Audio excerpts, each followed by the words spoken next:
萬蚊呢個價位，佢已經冇晒對手。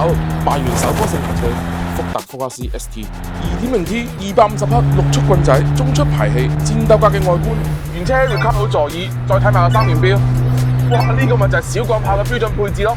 福克斯 ST 可以稱得上德國爛仔車呢個檔。歡迎嚟到鳩時，乜鳩都市，駕駛樂趣好玩到爆燈，一圈多啲嘅轉向，再加上福克斯特有嘅底盤設定，就係嗰隻頭轆好似尾轆咁靈活嘅車身動態，落場跑山簡直就係神器。二手行情已經跌到冰點價，原裝首波 2.0T， 我認為佢就係5萬蚊內最速原裝首波前驅車。一架兩箱鋼炮標準唔係話佢跑得幾快，更多嘅係呢架兩箱鋼炮可以俾到你不一樣嘅駕駛感覺，追求極致駕駛感覺。福克斯 ST 非常值得擁有。現時福克斯 ST 二手行情5萬零蚊就有交易啦。咁針對升級嘅名牌改件可以話係白菜價，類似 COBB 大 M 嘅套件簡直係鳩市推薦程度5粒星。今期鳩市就到呢度啦，下期我哋分享更多好玩嘅車型，拜拜。